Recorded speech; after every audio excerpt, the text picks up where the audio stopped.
오늘도 주님의 평화와 또 주님이 주신 기쁨이 여러분 가운데 함께 하시기를 주님의 이름으로 축원합니다. 우리 지난주에 함께 보았던 에스라 4장의 내용은 뭡니까? 이 돌아온 이스라엘의 백성들의 대적, 즉 사마리아 사람들이 지속적이고 또 아주 야비하게 성전 재건을 방해함으로 그 재건 공사가 중단되었던 그런 이야기이지요. 하나님께서 감동을 주셔서 이 바사 땅을 떠나서 길고 험한 길을 지나서 고국 땅으로 돌아왔고, 또 하나님이 명령하신 대로 많은 위협과 이런저런 어려움 가운데서도 이 성전 재건을 시작했는데 협박을 당하고 위협을 당하고 또 거짓 상소를 올려서 성전의 재건이 중단이 됩니다. 근데 그 기간이 무려 1년, 2년도 아니고 무려 16년입니다. 지난주에 제가 20년이라고 잘못 얘기했는데 16년 동안 성전 재건이 중단이 됩니다. 이쯤 되면 슬슬 마음속으로 불평이 생긴 거나 아니면 마음속으로 다른 마음, 다른 생각이 들기도 하지요. 그렇지 않겠습니까? 실제로 그 16년 동안 이 이스라엘 백성들 중에 어떤 사람들은 성전 재건의 때가 아직 되지 않았나 보다, 아직 이거 성전을 지을 때가 아니야 라고 생각하면서 이 각자의 삶을 위한 자리로 돌아가는데, 각자가 살기 위한 집을 의리의리하게 짓는 일들을 하곤 했습니다. 학계 1장 2절부터 4절 말씀인데요, 이 에스라 느헤미야와 관련되어 있는 선지서가 바로 학계 스가랴서입니다. 그래서 이 학계서에 보면은 그 당시에 그 사람들의 모습을 꾸짖는 이야기가 나오는데 1장 2절에 4절입니다. 만군의 주께서 이렇게 말씀하신다. 이 백성이 말하기를 때가 되지 않았다, 주의 성전을 지을 때가 되지 않았다고 한다. 학계 예언자가 주의 말씀을 받아 전한다. 성전이 이렇게 무너져 있는데 지금 너희만 잘 꾸민 집에서 살고 있을 때란 말이냐? 뭐예요? 이 성전 재건 중단이 1년이 가고 2년이 가고 시간이 가니까, 야, 그거 언제까지 우리가 그것만 기다리고 있어? 아직 때가 아닌 거야. 성전 재건의 때가 아닌 거야. 그러니까 우리 집이나 짓자 해가지고 아주 집을 근사하게 잘 꾸미고 있었다라는 것이죠. 사실 저는 이들의 마음이 이해가 갑니다. 여러분은 마음속으로 어떻게 그래? 그들을 정죄할 수 있습니까? 저는 이들의 마음이 이해가 가요. 나름 하나님의 일을 한다고, 하나님의 부르심에 순종한다고 생각했는데 일이 잘 풀리지 않고 오히려 어려움들이 생기고 또 고난의 길을 걷게 될 때에 어떻게 됩니까? 힘이 빠지고 지치게 되지요. 지난주에도 이야기했듯이 주와 같이 길을 걷는 그 모든 순간들에도 이런 시간들은 존재하기 마련입니다.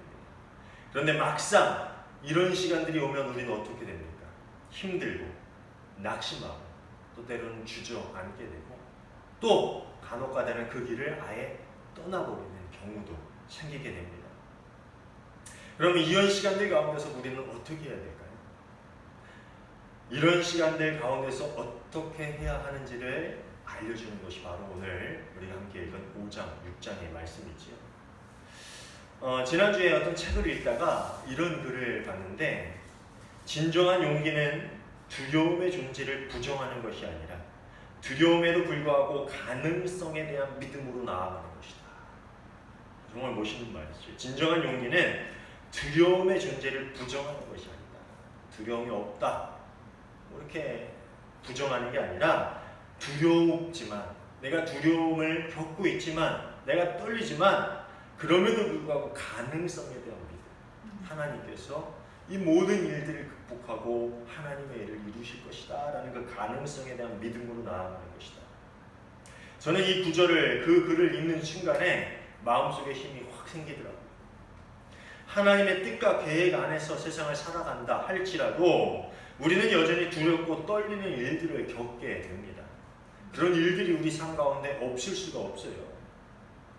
우리를 근심에 빠지게 만드는 그런 상황들을 겪게 됩니다. 그럴 때는 우리는 의문을 갖게 됩니다. 분명 하나님이 함께 하신다고 했는데, 나는 정말 하나님의 말씀을 따라서 순종하기 위해서, 순종하며 살기 위해서 애를 썼는데 왜 나에게 이런 일이 생기지? 그러다 때로는 이스라엘 백성들처럼 아직 하나님의 때가 아닌가 보다, 내 할 일을 하면서 있어야지, 언젠가 때가 되면 하시겠지, 뭐 그런 도피성의 생각을 갖게 되기도 합니다. 모든 것이 하나님의 계획에 있고 또 계획에 따른 적당한 때가 있는 것은 맞는 말입니다. 그렇지만 그때를 우리 마음대로 생각하고 그것을 핑계 삼아서 우리가 가야 할 길에 가지 않고 주저하거나 머무른다면 그것은 바른 신앙의 모습은 분명 아니겠지요. 학개에서와 스가랴서의 내용으로 유추해 보면은 아마도 이스라엘 백성들은 성전을 짓다가 중단된 모습으로 남아 있는 것이, 성전이 짓다가 중단된 모습으로 남아 있으면 얼마나 흉하겠어요, 그죠? 아예 짓지 않은 것보다도 흉한 모습으로 성전에 터가 남아 있을 건데, 그것을 보면서 안타까운 마음을 갖기보다는 오히려 아직 때가 아니니까 우리 집이나 짓자라는 마음을 갖고 자신들의 안락한 삶을 위한 자리로 도피를 하게 된 것 같습니다. 그리고 오히려 자신들에게 모든 것을 풍족하게 주시지 않고 이 모든 상황을 완벽하게 만들어 주시지 않은 하나님께 서운해하면서 이 모든 것이 하나님 때문이야 라는 그런 핑계를 마음속으로 아마 그들은 가지고 있었던 것 같습니다. 우리는 어떻습니까? 그 옛날 이스라엘 백성들의 모습과 오늘날을 살아가는 우리의 모습이 정말 똑같지는 않습니까? 여러분은 아니죠? 저는 그런 것 같아요. 힘들고 어려운 일이 생길 때마다 저는 이스라엘 사람들이 되는 것 같아요. 도피하게 되고 주저앉게 되고 그냥 마냥 하나님 핑계를 하게 되는 것 같습니다. 그런데 이것은 하나님께서 우리에게 바라시는 모습이 아니라는 거죠. 하나님께서는 결코 당신의 자녀들이 길 가는 것을 멈추고 하나님을 원망하고 하나님을 핑계대고 도피하기를 원하지 않으십니다. 그러기를 바라지 않으세요. 물론 실망할 수 있습니다. 넘어질 수 있지요. 그러다가 길 가는 것을 잠시 쉴 수도 있습니다. 예전에 누가 그러더라고요. 믿는 사람이 어떻게 낙심할 수 있습니까? 어떻게 절망할 수 있습니까? 진짜 믿는 사람은 낙심해서도 안 되고 절망해서도 안 됩니까? 네? 어떻게 생각하세요? 정말 그렇습니까? 믿는 사람도 낙심할 수 있어요. 믿는 사람도 실망할 수 있지요. 믿는 사람도 넘어질 수 있어요. 그리고 잠시 길 가는 것을 쉴 수 있습니다. 그렇지만 하나님께서 그 가운데 우리에게 바라시는 모습이 무엇이냐면은 실망해도 다시 하나님을 바라보면서 소망을 갖고 넘어져도 다시 하나님께 손을 뻗어서 일어나고 때론 힘이 들어 잠시 멈춰 쉬다가도 다시 하나님이 주시는 힘에 의지해 있어 우리에게 주어진 그 소명의 길을 열심히 가는 것, 그것이 하나님께서 우리에게 바라시는 모습이 아니겠습니까? 그렇게 멈춰있던 이스라엘 백성들, 모든 길을 떠나서 다른 길을 가고 있는 이스라엘 백성들을 하나님께서는 다시 부르십니다. 오늘 본문 1절입니다. 그때 학개 예언자와 이또의 아들 스가랴 예언자가 자기들을 받들어 섬기는 이스라엘의 하나님의 이름으로 유다와 예루살렘에 사는 유다 사람들에게 예언을 하기 시작합니다. 아까도 얘기했지만 학개 스가랴서는 성전 재건에 관한 하나님의 말씀인데 하나님께서 낙심하고 자신의 사명의 길을 떠난 그 이스라엘 백성들에게 다시금 예언자를 보내세요. 그리고 예언자를 통해서 그들을 격려하고 다시금 그 소명의 길로 돌아오라고 불러주시는 내용이 이 학개 스가랴서의 내용입니다. 그리고 이 부르심의 힘을 얻은 이들이 어떻게 합니까? 다시금 예루살렘으로 모여들기 시작해요. 멈춰져 있던 성전 재건의 역사가 다시 시작되었다라고 성경은 우리에게 이야기해주고 있습니다.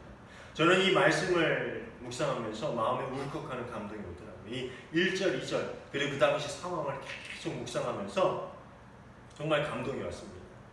오랜 시간 성전 재건의 현장을 떠나서 각자의 삶의 자리로 돌아갔던 이스라엘 사람들, 어떤 이들은 아쉬운 마음을 뒤로하고 또 어떤 이들은 실망스러운 마음을 가지고 어떤 이들은 원망하는 마음을 가지고 그렇게 떠나있던 사람들이 하나님께서 다시 부르자 자신들에게 주어진 사명이 무엇인지를 다시 깨닫고 모여가지고 다시 하나님의 길을 가기 시작했다라는 이 부분이 저한테는 되게 도전이 되더라고요.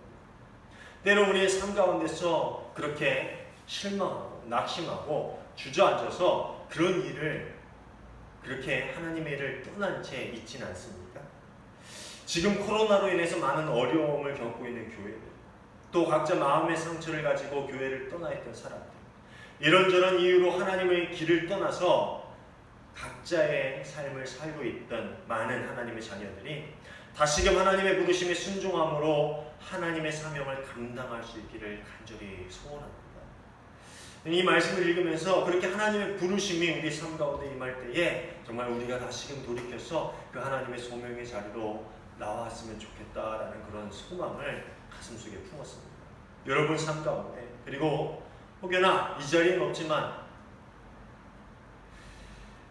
실망한 마음을 가지고 혹은 낙심해서 하나님의 길을 떠나 있는 많은 사람들이 다시금 하나님의 부르심을 듣고 하나님의 자리로, 또 하나님의 소명의 길로 나올 수 있기를 간절히 축원합니다.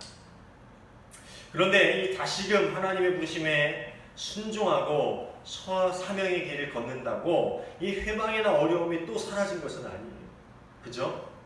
다시 불렀어요. 어려움 때문에 낙심하고 돌아갔는데 다시 불러서 하나님의 일을 하게 됩니다. 모여서 하나님의 일을 하게 돼요. 그러면은 이번에는 좀 어려운 일이 없었으면 좋겠는데, 그죠? 그런데 회방이나 어려움이 사라지진 않습니다. 다시 성전 재건을 시작한 이스라엘 백성들에게 이번에는 바사, 즉 페르시아의 관리들이 찾아옵니다. 3절 4절입니다. 바로 그때에 유프라테스 강 서쪽 지방의 다뜨네 총독이 스달보스네와 동료 관리들을 데리고 그들에게 와서 누가 그 성전을 다시 지으라고 했는지, 누가 성벽 공사를 마치라고 했는지를 물었다. 그들은 또한 성전 재건을 돕는 사람들의 이름을 밝히라고 요구하였다. 이게 글로 읽으니까 좀 위협적이지 않은데, 쉽게 얘기하면 성전 공사를 하는데 관리들이 와가지고 물어요. 누가 이 성전 다시 지으라고 했어? 니네 성전 짓는 사람들 명단 누구누군지 갖고 와 빨리. 위협적이지 않습니까? 당시 그들은 속국이었고 이 페르시아의 관리들은 그들을 지배하는 나라의 공무원들이었어요. 그것도 총독이에요. 그 지방을 다스리던 총독입니다. 근데 그 사람들이 와서 누가 이 성전 다시 지으라고 했어? 이 성전 짓는 사람들 명단 갖고 와. 두렵죠. 떨리죠. 우리 어떻게 되는 거 아니야? 걱정되죠. 이스라엘 백성들이 다시 성전 재건을 시작했다는 소문이 돌자 이 관리들이 예루살렘으로 찾아와서 그들을 겁박하는 거예요. 위협하는 겁니다. 자라보고 놀란 가슴 뚜껑 보고 놀란다는 말이 있죠. 예전에도 이런 일들을 한번 겪었는데 아마 이번에도 이스라엘 백성들은 또 놀라고 또 똑같은 일이 반복되는 거 아니야? 한편으로는 걱정되고 두려운 마음도 생겼을 것입니다. 내가 이거 명단 제출했다가 그 명단에 올라가 있는데 이거 큰일 당하는 거 아니야? 뭐 여러 가지 생각이 왔다 갔다 했겠지요. 얼마나 걱정되고 두려웠을까? 한번 그 사람들 마음을 헤아려 보자면 많이 걱정됐을 것 같아요. 그런데 이번에는 좀 그들의 반응이 달랐어요. 이스라엘 백성들은 그 두려움에도 불구하고 공사를 멈추지 않았습니다. 5절을 보면은 하나님이 유다 장로들을 돌보셨다라고 나오는데 아마도 그들에게 용기와 지혜를 주심으로 이 페르시아 관리들에게 현명한 대답을 했던 것 같습니다. 그래서 그들이 이 공사를 중단하지 못하도록 이렇게 시간을 벌었던 것 같아요. 5장 6절에서부터 17절까지의 내용은 이 이스라엘 백성을 찾아온 이 바사의 총독 다뜨네와 또 여러 관리들의 이름으로 당시 바사의 왕이었던 다리오 왕에게 서신을 올린 그 서신의 내용들을 기록해 놓은 겁니다. 좀 길죠? 이것을 간단하게 요약하자면 어떤 내용이냐면은 우리가 이스라엘 백성들이 성전을 재건한다는 소문을 듣고 가서 누가 이런 일을 허락했냐라고 물으니까 그들이 여기에 원래 하나님의 성전이 있었다가 바벨론 왕 느부갓네살에 의해서 무너졌는데 너희 바사의 옛날 왕 고레스가 다시 이 성전을 지으라고 우리에게 명령했다. 게다가 성전을 지으라고 온갖 금, 은 그릇까지 우리에게 주었다. 그래서 우리는 너희 왕 고레스가 명령한 대로 그 명령을 따라서 다시 성전을 짓는 중이다 라고 답했다는 겁니다. 그러니까 다리오 왕께서 옛날 문서를 다시 찾아서 이게 정말인지 아닌지를 알려주십시오. 서신의 내용은 이런 거예요. 우리가 가서 짓지 마! 누가 지으라 그랬어? 그러니까 니네는 옛날 왕이 명령한 거야. 가서 한번 찾아봐. 얘네들이 이러니까 왕께서 그 문서를 한번 찾아주실 수 있나요? 뭐예요? 위협하러 갔는데 오히려 자기가 속된 말로 쫄아서 오는 거예요. 우리 옛날 왕이 명한 거라고? 그러니까 하나님께서 이들에게 용기와 지혜를 주신 거죠. 두려움으로 글쎄요 우리가 그만해야 되나? 뭐 이렇게 마음 먹을 수도 있었는데 오히려 그들에게 이러한 지혜로운 대답을 할 수 있는 용기를 주셨다는 것이죠. 그리고 이 유다의 장로들이 이 지혜롭게 또 용기 있게 대답한 그 대답의 내용 중에 눈여겨볼 만한 것이 하나 있는데 바로 12절의 내용입니다. 그런데 우리의 조상이 하늘의 하나님을 노엽게 하였으므로 하나님이 우리의 조상을 갈대아 사람 바벨론의 왕 느부갓네살의 손에 넘기셨습니다. 그가 이전을 허물고 백성을 바벨론으로 잡아갔습니다. 이 말은 뭐냐면 오래전 하나님의 성전이 왜 무너졌는지 그들이 어떤 죄를 지었는지를 고백하는 내용입니다. 그냥 그들이 물었을 때 너희 이 일을 왜 해?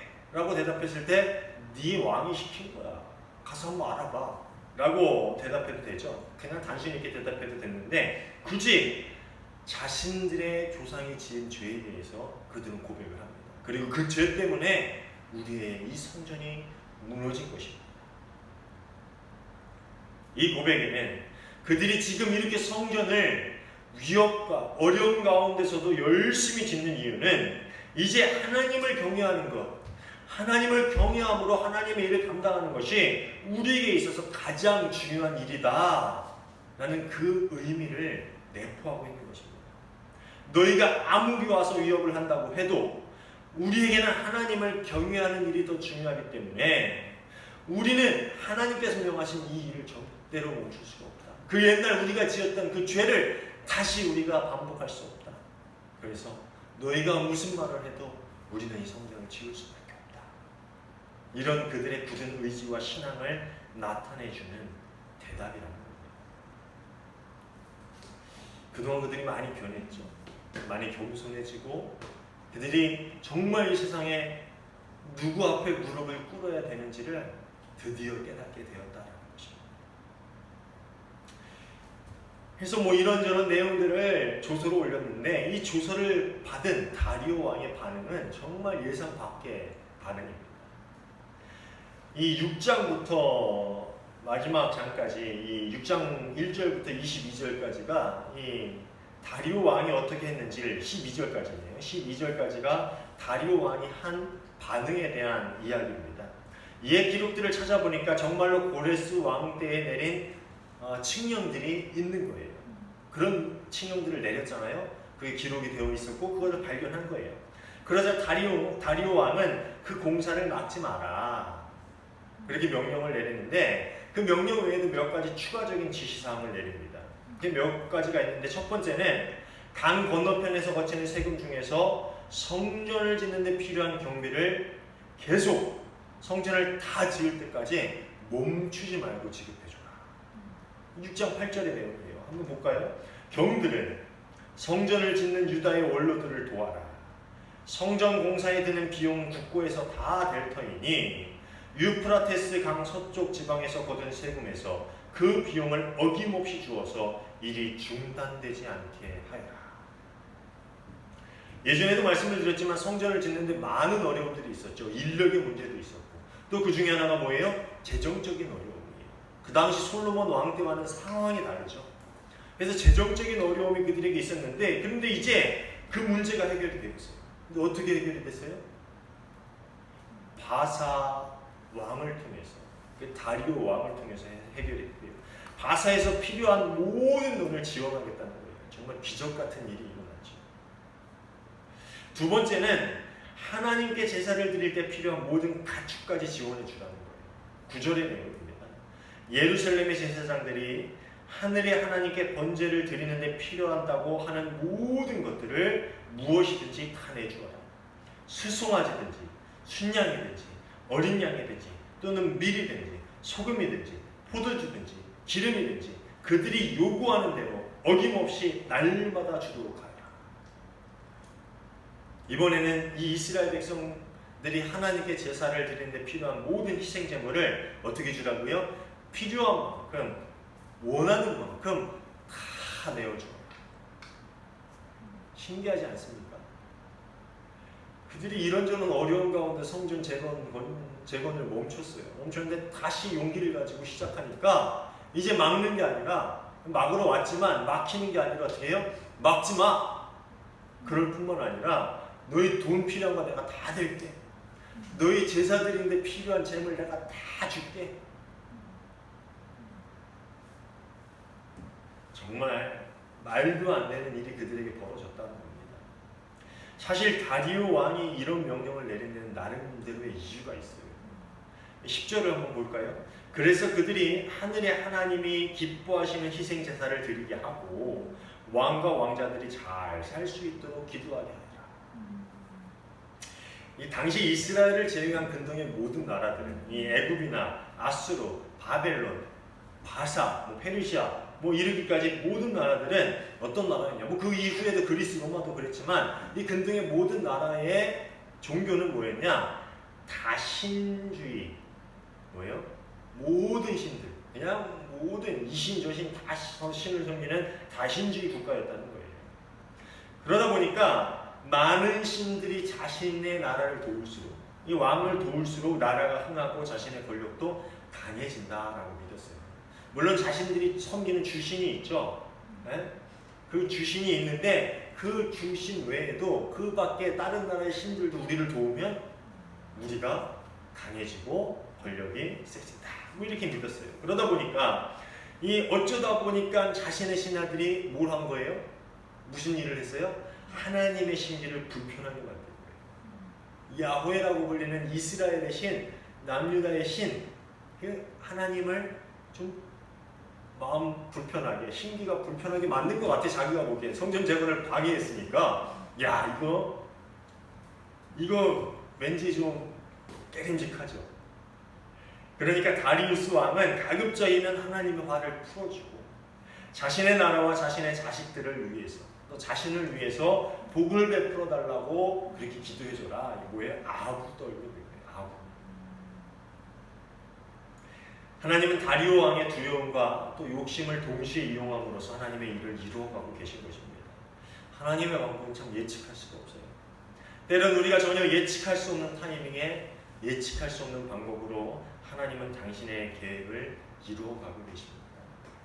사랑하는 여러분, 하나님께서 우리의 삶에 이루실 그 계획들을 기대하면서 하나님을 신뢰하길 바랍니다. 때로는 우리가 생각지도 못한 타이밍에 생각지도 못한 방법으로 하나님 우리를 사용하시고 우리 삶에 하나님의 계획을 이루어 가실 것입니다.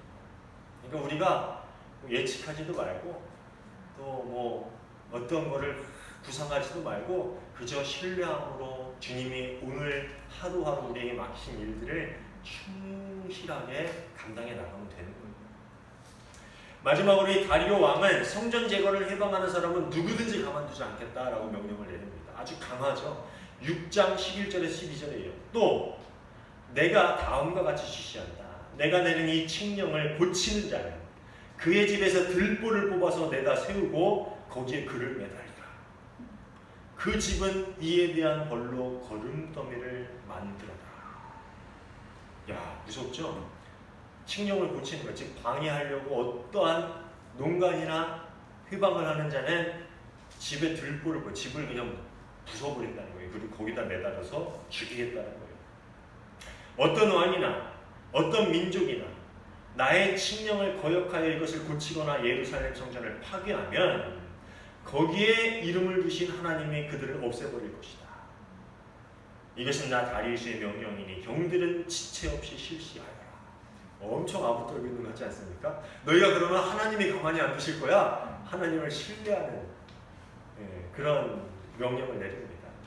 그 사람이 이 하나님을 방해했구나라는 것이 얼마나 두려움으로 다가왔는지를 좀 느낄 수 있는 구절이지요. 바사의 관리들은 성전 재건을 막기 위해서 찾아갔고 성전 재건을 막기 위해서 조서를 왕에게 보냈는데 오히려 그들에게 돌아온 대답은 성전 재건에 필요한 모든 자금과 제사에 필요한 모든 희생 제물들을 다 도울 뿐만 아니라 성전 재건을 막는 모든 이들을 가만두지 마라. 그들을 모두 그냥 해라. 좀 잔인하죠? 그렇게 해라. 라는 그런 아주 무서운 명령이 떨어진 거예요. 그리고 이런 다리오 왕의 지원 덕분에 16년이나 지체되었던 성전 재건은 일사천리로 진행이 되고 곧 완공이 됩니다. 사랑하는 여러분, 하나님이 뜻하시면 그 누구도 하나님의 일을 막을 수 없다는 것을 우리는 기억해야 합니다. 그리고 하나님의 부르심에 순종하며 그 사명을 감당하는 이들에게 하나님께서는 그 일을 할 수 있는 힘을 더하시는 분임을 우리는 분명히 기억해야 합니다. 6장 마지막 본문인 22절을 우리 같이 읽어볼까요? 우리 다 같이 한 목소리로 6장 22절을 읽어보겠습니다. 자, 시작. 즐거움으로 이레 동안 무교절을 지켰으니 이는 여호와께서 그들을 즐겁게 하시고 또 아수르 왕의 마음을 그들에게로 돌려 이스라엘의 하나님이신 하나님의 성전 건축하는 손을 힘있게 하도록 하셨음이었더라. 여기서 이 아수르 왕은 바사 왕 다리오를 말하는 거예요. 아수르 땅을 다스리다 보니까 바사 왕이라고도 하고 아수르 왕이라고도 합니다. 하나님의 부르심에 순종해서 그 일을 감당하는 이들에게도 때로는 어려움이 생기기 마련입니다. 하나님의 사람들, 하나님의 자녀들 역시 험난한 시간들을 거쳐가야 할 때가 있습니다. 그렇지만 다시 일어서서 어렵지만 힘들지만 그 사명을 끝까지 감당하려고 하는 이들의 손에 하나님께서는 어떻게 하신다고요? 힘을 더해 주신다는 사실을 우리는 기억해야 합니다. 성전 건축하는 다시 성전을 재건하는 이스라엘 백성들의 손을 힘있게 하시는 하나님이 오늘 마음이 힘들지만 몸이 아프지만 이런저런 이유로 어렵고 힘들었지만 교회에 나와 함께 예배하는 이들의 몸과 마음을 힘있게 하실 줄로 믿으시길 바랍니다. 성전 재건하는 이스라엘 백성들의 손을 힘있게 하신 하나님께서 이런저런 일로 상처받고 더 이상 교회에 나오고 싶지 않지만 그래도 하나님을 향한 마음 때문에 하나님을 만나기 위해서 나와 있는 모든 이들의 마음을 만지시고 치유하시고 힘있게 하실 줄 믿습니다.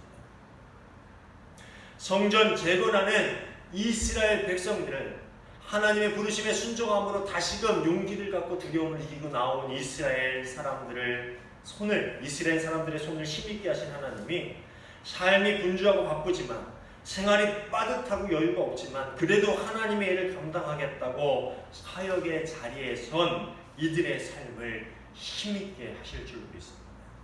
아멘. 사랑하는 여러분, 오늘 우리의 몸과 마음과 삶의 모든 부분에 힘을 주시고 하나님의 일들을 온전히 감당할 수 있도록 우리를 불러주시는 그 하나님을 만나는 저와 여러분 모두가 되시기를 주님의 이름으로 부탁을 드립니다. 여러분의 모든 삶 가운데 다시금 내가 하나님의 백성으로 살겠습니다. 예, 힘듭니다. 예, 어렵습니다. 내 마음에 실망이 있습니다. 때로는 의심이 생깁니다. 때로는 좌절합니다. 지금 낙심해서 아무것도 할 수 없습니다. 그렇지만 내가 하나님을 믿으니까 하나님을 신뢰하니까 다시금 일어서겠습니다. 그렇게 고백하는 모든 이들의 삶과 몸과 마음과 그들의 손에 힘있게 하시는 그 하나님이 늘 여러분께 함께 하시기를 주님의 이름으로 축원합니다. 기도하겠습니다. 창조주신 하나님 감사합니다. 우리가 너무나도 부족하지만 주의 이름을 불러주시고 때론 너무나도 연약하여서 좌절하고 낙심하고 멈춰서서 주저하거나 망설이거나 또 다른 길로 갈 때도 있지만 그런 저희를 다시금 불러주시고 주의 일을 맡겨주시니 감사를 드립니다. 이제 우리가 함께 하시는 주님으로 인해서 힘을 얻기를 원합니다. 우리 손에 힘을 더하여 주시는 주님으로 인해서 다시금 소망을 얻기를 원합니다. 주님, 그 하나님을 의지해서 우리 삶 가운데 하나님의 일들을 이루어나갈 수 있는 복된 인생이 될 수 있도록 주님 은혜 베풀어 주시옵소서. 우리 모든 삶 가운데 함께 하시고 인도하시고 힘을 더하여 주시는 예수님의 이름으로 기도하옵나이다. 아멘.